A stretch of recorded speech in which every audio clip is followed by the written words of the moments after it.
Om Shri Sai Ram.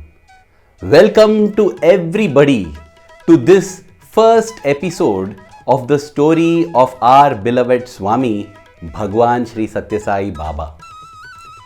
After Swami grew from Satya to Sai, it is now the time for the Sathya Sai story.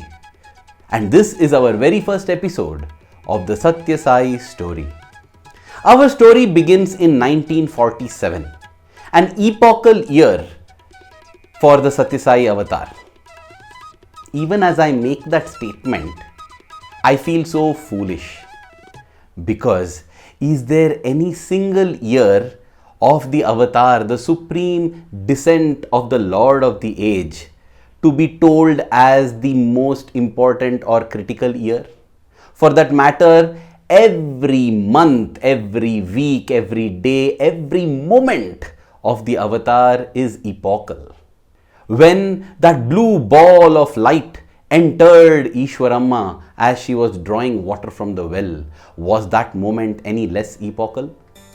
The birth of our dear Swami on the 23rd of November 1926, when musical instruments began to play on their own at the home of Pedda Venkamaraju, is that any less epochal?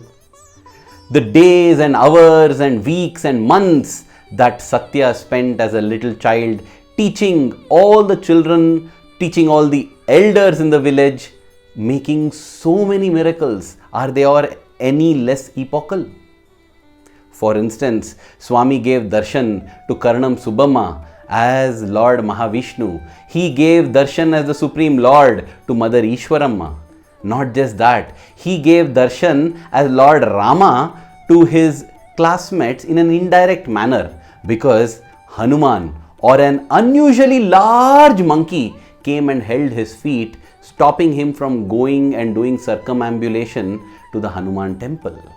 So many miracles. He was the perfect student, the perfect son, the perfect grandson, the perfect friend, the perfect everything. In fact, at a very young age itself, his classmates began to call him Guru, because he would lead them in Pandhari bhajans. He would encourage them to turn their focus to God.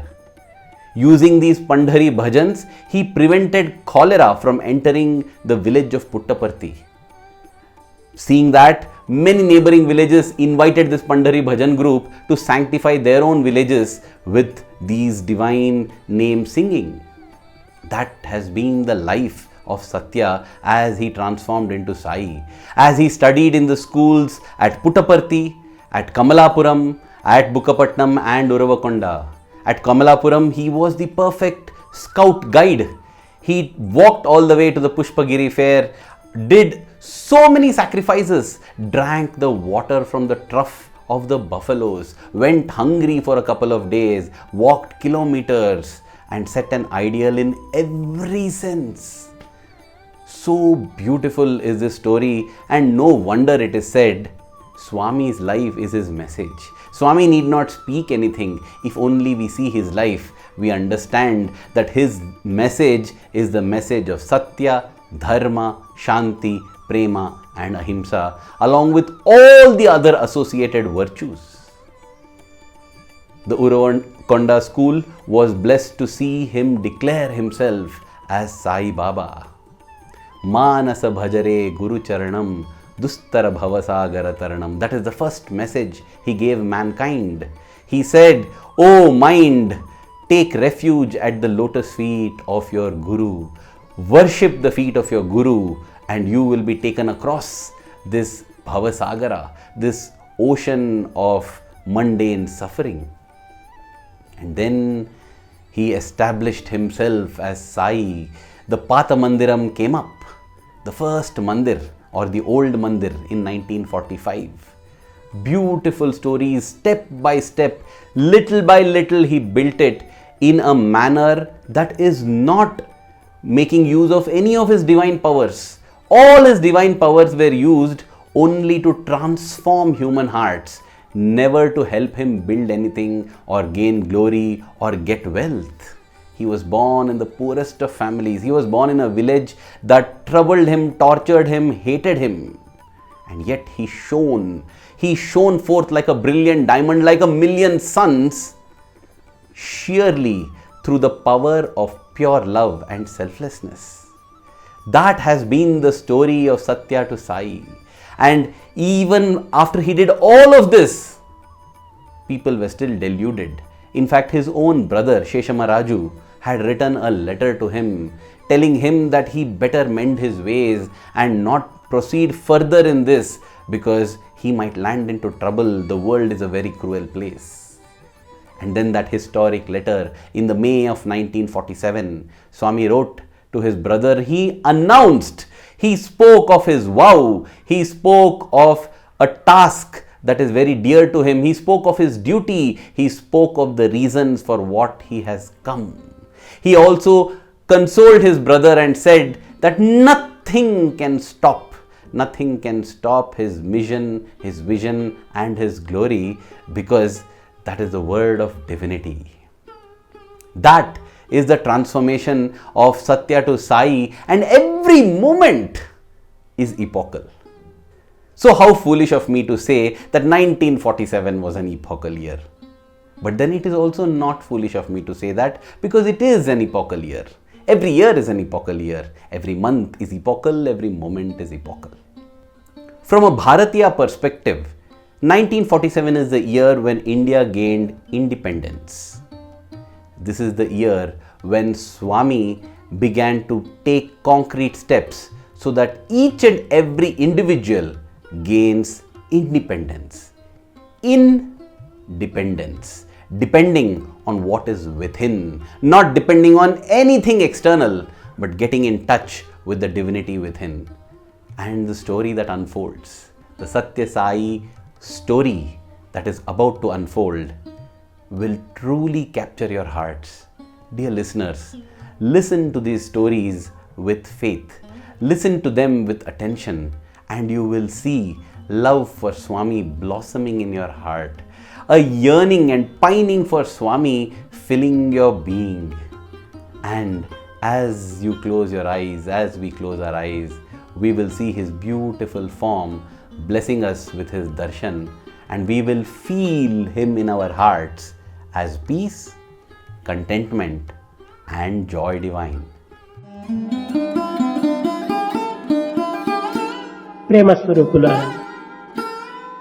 At the beginning of July 1947, the government decided that it was time Puttaparthi had good roads, and therefore Shri Hanumant Rao, the Transport Commissioner of the Madras Presidency, which was in existence back in those days, he travelled and came to Puttaparthi.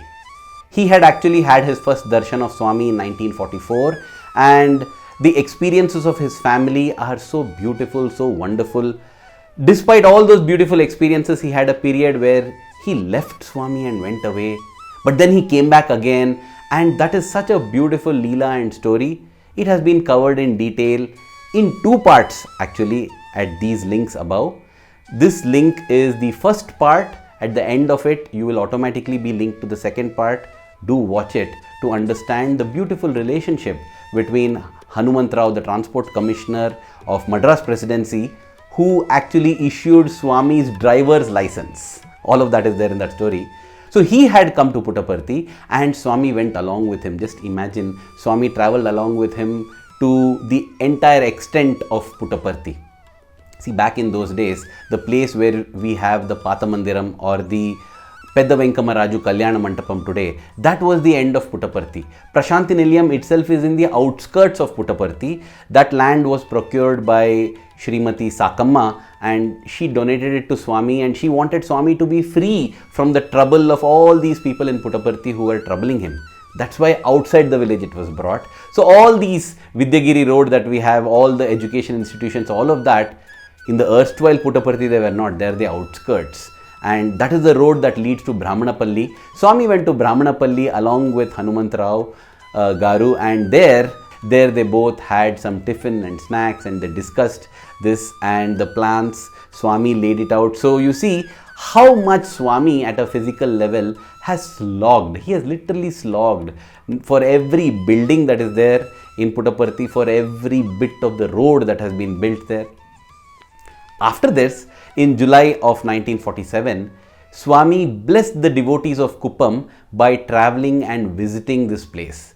One of the industrial magnates of that place, Kuppam Radhakrishna Garu, he and his family, which is famously called today as the Kuppam family, he, his wife Radhamma Garu and his daughter Srimati Vijay Kumari or Vijayamma Garu, my salutations to her for the beautiful contribution she has done to all the bhaktas worldwide by penning down her stories with Swami. They had come to Swami in 1945 and Swami agreed to their requests and pleas after 2 years and visited Kuppam for the first time. It was their blessing to host Swami at their own home. They had a large, spacious home and therefore they could accommodate Swami as well as others who accompanied him. Sakamma Garu also accompanied Swami. There were a couple others also. All of them had their separate rooms. And when Swami went and stayed there, oh, it was a grand celebration. The brothers from Kuppam had come to actually pick up Swami in a car. And even as they reached there, they welcomed Swami into the home singing Rarama Intidaka. This is a beautiful kriti by Tyagaraja. Saint Tyagaraja sings out longingly and yearningly, O Rama, Rara Ma Intidaka, in one way means come to my house. Rama Intidaka, it also means come, O Rama, to my house. So beautiful, so poetic, so filled with a divine pun. And they sang this and welcomed Swami into the home, and Swami was there with them 24/4, not 7, because Swami was there for 4 days, but those 4 days were filled with bliss. It would begin with Suprabhatam, where they would actually sing this Suprabhatam to wake up Swami. Swami would act as if he is asleep, so that the devotees get the joy of singing Suprabhatam for him. Everything that the Lord does is for the joy of the devotees. Giving them that joy, Swami would wake up and then Swami's morning ablutions, his bath, and then the devotees would come. Actually not devotees, these were not devotees. People in Kuppam in fact used to make fun of this family of Radhakrishna Shetty Garu and the others, saying, how are you going and falling at the feet of some young Baba, and they used to make fun of them. But when they experienced Swami firsthand, they were all bowled over, their hearts were touched, they were transformed. In fact, in her book Anyatha Sharanam Nasti, Vijayamma Garu records how many devotees came and said how wrong we were, what a beautiful being this is, what a divine being this is. Many people may criticize the Lord. That is the nature of the mind. But the moment anybody experiences, tastes even one drop of that sweetness, the heart will overpower the mind. That is what happened, and every day there would be 100 or 200 people nearly gathering at their home in the lawns, singing bhajans for Swami, doing pada puja for Swami. And at the end of the day, they would have dinner together, moonlit dinner on the terrace of the home. Finally, before Swami goes to bed, they get a chance to sing lullabies. Again, Swami goes to bed so that they get a chance to sing the lullabies. Swami also visited the sandalwood oil factory that Radhakrishna Garu owned in Kuppam. He blessed all the workers over there. And 4 days passed like 4 minutes, because that is how time passes when we are in bliss. When we are in bliss, time passes very fast. And it was time to go. They were just not wanting to let go of Swami. How can we let go of Swami? Such a sweet Swami, such a wonderful Swami. You feel like talking to him forever and ever and ever. And almost till midnight they were talking. And in the midnight, Swami materialized a copper plate. And Swami did what is called the Ashtabandhana. Ashtabandhana is a kind of rite which you do to prevent the evil eye from affecting you. In case you don't know what is this evil eye and what is the truth behind this evil eye, I recommend that you watch this video because it makes everything clear. But Swami did this to ward off the evil eye. He put that copper plate, he also materialized vibhuti and put that vibhuti at different corners of the home.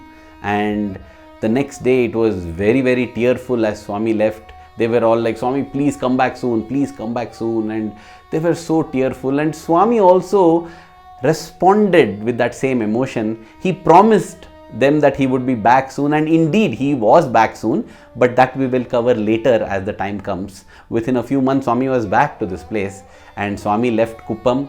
And you can see the impact on Swami, because from Kuppam Swami went to Ooty, and from Ooty Swami actually wrote a letter to these members of the Kuppam family, and he said, "Oh, I'm missing you so much, I'm thinking of you so much.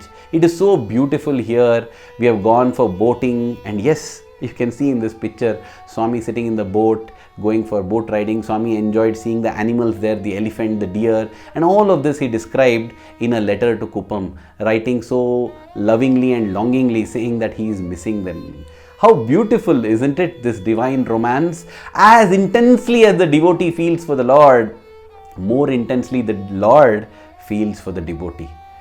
From there, Swami returned back to Puttaparthi, where there was Mr. Ranjot Singh waiting to welcome him.